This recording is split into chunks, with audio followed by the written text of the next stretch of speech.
ನಿಮ್ಮ ಪ್ರಕಾರ ಈ ಆರ್ಯ ಕ್ಷತ್ರಿಯ ವೈಶ್ಯ ಶೂದ್ರ ಈ 4 ವರ್ಣಗಳ ಬಗ್ಗೆ ಏನ್ ಹೇಳ್ತೀರಿ? ಯಾಕೆ ಬಂದು ಈ ತಾರತಮ್ಯ? ಯಾರು ಸೃಷ್ಟಿಸಿದ್ರು ಇವನ್ನ? ಇದು ಆರ್ಯನ್ಸು ಏನು ಯುರೇಷಿಯಾ, ಇವತ್ತಿನ ರಷ್ಯಾ ಮತ್ತೆ ಉಕ್ರೇನ್ ಯುದ್ಧ ನಡೀತಾ ಇದೆಯಲ್ಲ, ಇದೆರಡೂ ಸೇರುವಂತ ಜಾಗ, ಅದನ್ನ ಯುರೇಷಿಯಾ ಅಂತ ಕರೀತಾರೆ. ಏಷ್ಯಾ ಮತ್ತೆ ಯುರೋಪ್ ಖಂಡ ಸೇರುವಂತ ಜಾಗ. ಅಲ್ಲಿ ಆರಿಜನ್ ಆದಂತ, ಅಲ್ಲಿ ಹುಟ್ಟಂತ ಮನುಷ್ಯರು ಇವರು ಕುದುರೆ ಮೇಲೆ ಏಷ್ಯಾಗೆ ಬರ್ತಾರೆ. ಅದು ಯಾವ ಕಾಲಘಟ್ಟ? ಇದು ಒಂದು 3,000-3,500 ವರ್ಷ ಇತಿಹಾಸ ಇದೆ ಇದಕ್ಕೆ. ಆದ್ರೆ ಇದೊಂದು ಸೈಂಟಿಫಿಕ್ ಆಗಿ ರಿಸರ್ಚ್ ನಡೀತಾ ಇರೋದ್ರಿಂದ ನಾವು ಇವತ್ತು ಏನು ರಿಸರ್ಚ್ ಪ್ರೂವ್ ಆಗಿದೆ ಅದನ್ನೇ ಸತ್ಯ ಅಂತ ಹೇಳ್ಬಿಡಕ್ಕಾಗಲ್ಲ. ಇನ್ನೂ ರಿಸರ್ಚ್ ನಡೀತಾನೆ ಇದೆ. ಈ ಧರ್ಮಕ್ಕೂ ಸೈನ್ಸ್ಗೂ ವ್ಯತ್ಯಾಸ ಏನು ಅಂತಂದ್ರೆ, ಧರ್ಮ ಫೈನಲ್. ಇದು ನಮ್ಗೆ ಮೆಸೆಂಜರ್ ಹೇಳಿದರೆ, ದೇವ್ರು ಹೇಳ್ಬಿಟ್ಟಿದೆ, ನೀನ್ ಪ್ರಶ್ನೆ ಮಾಡಂಗಿಲ್ಲ. ಆದ್ರೆ ಸೈನ್ಸ್ ಹಂಗಲ್ಲ. ಪ್ರತಿ ಕ್ಷಣನೂ ಅವರು ಹುಡುಕ್ತಾ ಹೋಗ್ತಾರೆ, ರಿಸರ್ಚ್ ಮಾಡ್ತಾ ಹೋಗ್ತಾರೆ. ಇಲ್ಲಿವರೆಗೂ ರಿಸರ್ಚ್ ಮಾಡಿರೋದ್ರಲ್ಲಿ ಅಷ್ಟು ಸಿಕ್ಕಿದೆ. ಈ ಆರ್ಯನ್ಸು 3 ವರ್ಣವಾಗಿ ಅವರು ಡಿವೈಡ್ ಮಾಡ್ತಾರೆ. ಅವರನ್ನೇ ಅವರು 3 ಗುಂಪಾಗಿ ಹೊಡ್ಕತಾರೆ: ಬ್ರಾಹ್ಮಣ, ಕ್ಷತ್ರಿಯ, ವೈಶ್ಯ. ಅಂದ್ರೆ 3 ಜನಾಂಗನೂ ಸಹ ಆರ್ಯರೇ, ಮೂಲ ಆರ್ಯರೇ.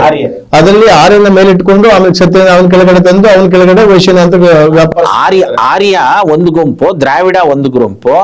ಈ ದ್ರಾವಿಡ್ರನ್ನ ಇವರು ಒಂದು ಶೂದ್ರ ಅಂತ ಮಾಡ್ತಾರೆ, ಮತ್ತೊಂದು ಪಂಚಮರು ಅಂತಾರೆ.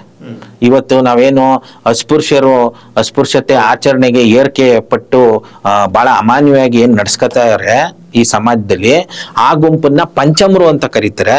ಅವರು ಈ ವರ್ಣ ಪದ್ಧತಿಲಿ ಈ 4ರಲ್ಲಿ ಬರಲ್ಲ. ಅವರು ಶೂದ್ರ ಅಂತಂದ್ರೆ ಇವತ್ತು ನಾವೇನು OBC ಹಿಂದುಳಿದ ವರ್ಗ ಅಂತ ಏನ್ ಕೇಳ್ತೀವಿ, ಇನ್ಕ್ಲೂಡಿಂಗ್ ಒಕ್ಕಲಿಗ, ಲಿಂಗಾಯತನು ಸೇರಿ ಇವ್ರನ್ನ ಶೂದ್ರರು ಅಂತ ಇವರು ಫ್ರೇಮ್ ಮಾಡ್ತಾರೆ. ಯಾಕೆ ಆರ್ಯರು 3 ಭಾಗ ಮಾಡ್ಕೊಳ್ತಾರೆ ಅಂತಂದ್ರೆ, ಅವರು ಸಂಪತ್ತನ್ನ ಇವ್ರಿಗೆ ಬಿಟ್ಕೊಡ್ಬಾರ್ದು, ಆಡಳಿತನ ಬಿಟ್ಕೊಡ್ಬಾರ್ದು, ಬುದ್ಧಿವಂತಿಕೆನ ಬಿಟ್ಕೊಡ್ಬಾರ್ದು.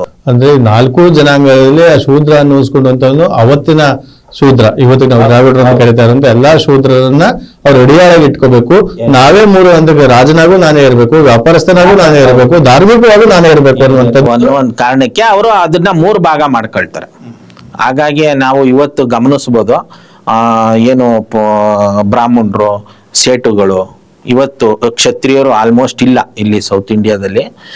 ಇವರು ನಮ್ಗೆ ಇದಾರೆ. ಈಗ ಅವರ ವರ್ತನೆಗಳನ್ನ ನೋಡಿ, ಅವರ ಒಡನಾಟಗಳನ್ನ ನೋಡಿ, ಈವನ್ ಟುಡೇ ನಮ್ಮ ಬೇರೆ ಬೇರೆ ಇವತ್ತೇನು ನಾವೆಲ್ಲ ಜಾತಿಗಳಾಗ್ಬಿಟ್ಟಿದ್ದೀವಿ, ಇವ್ರಿಗೆ ಹೋಲಿಸಿದ್ರೆ ಅವರ ಆಚಾರ ವಿಚಾರಗಳನ್ನೇ ಬೇರೆ ಇರ್ತವೆ.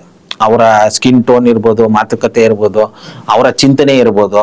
ನೀವು ಮೊದಲೇ ಮಾತಾಡ್ತಾ ಹೇಳಿದ್ರಿ ಲಿಂಗಾಯತನ ಒಂದು ಧರ್ಮ ಅಂತ. ನಾವು ಇತ್ತೀಚೆಗೆ ಅಷ್ಟೇನೆ ನಾವು ಲಿಂಗಾಯತ ಒಂದು ಧರ್ಮ ಅಂತ ಹೇಳಿ ಈ ರಾಜಕೀಯ ಅಥವಾ ಯಾರೋ ಧಾರ್ಮಿಕ ಗುರುಗಳು ಅಷ್ಟೇನೆ ನಮ್ಗೆ ಇತ್ತೀಚೆಗೆ ಲಿಂಗಾಯತ ನಮ್ದು ಒಂದು ಧರ್ಮ, ಅದ್ರಲ್ಲಿ ವೀರಶೈವ ಒಂದು ಧರ್ಮ, ಲಿಂಗಾಯತನೇ ಬೇರೆ ವೀರಶೈವನೇ ಬೇರೆ, ಅಥವಾ ಎಲ್ಲೋ ಒಂದ್ ಕಡೆ ಎರಡನ್ನು ಮರ್ಜ್ ಮಾಡುವಂತ ಕೆಲಸಗಳು ನಡೀತಾ ಇದೆ. ಸೊ ಅದನ್ನು ಸಹ ಇವರೆಲ್ಲ ಹಿಂದೂ ಜೊತೆಲೆ ಇದ್ದಂಥವ್ರು, ನಾವೆಲ್ಲ ಹಿಂದೂ ಅಂತ ಹೇಳ್ತಾರೆ. ಅದೇಂಗೆ ಅದು ಬೇರೆ ಆಗ್ಬಿಡುತ್ತೆ? ಆದ್ರೆ ಬಸವಣ್ಣ ಕಟ್ಟಿದಂಥದ್ದು ಇದು. ಹೌದೌದು. ಆ ಬಸವಣ್ಣನ ಯಾವ ರೀತಿ ಕೊಂದ್ರು ಅಂತ ಎಲ್ರಿಗೂ ಗೊತ್ತಿದೆ. ಆತ ಒಬ್ಬ ಬ್ರಾಹ್ಮಣನಾಗಿ ಹುಟ್ಟಿ ನಾವೆಲ್ಲ ಒಂದು ಜಾತಿ ತಾರತಮ್ಯ ಜಾಸ್ತಿ ಆಗ್ತಾ ಇದೆ, ನಾವು ಒಂದು ಧರ್ಮವನ್ನ ಕಟ್ಟುವ ಅಂತೇಳಿ ಎಲ್ಲ ಒಂದು ಲಿಂಗಧಾರಣೆಯನ್ನ ಮಾಡಿ ಕಟ್ಟಂತ ಬಸವಣ್ಣನ ಕೊನೆಗೆ ಅವ್ರ ಅಂತ್ಯ ಹೇಗಾಗುತ್ತೆ ಅಂತ ಎಲ್ರಿಗೂ ಗೊತ್ತಿದೆ.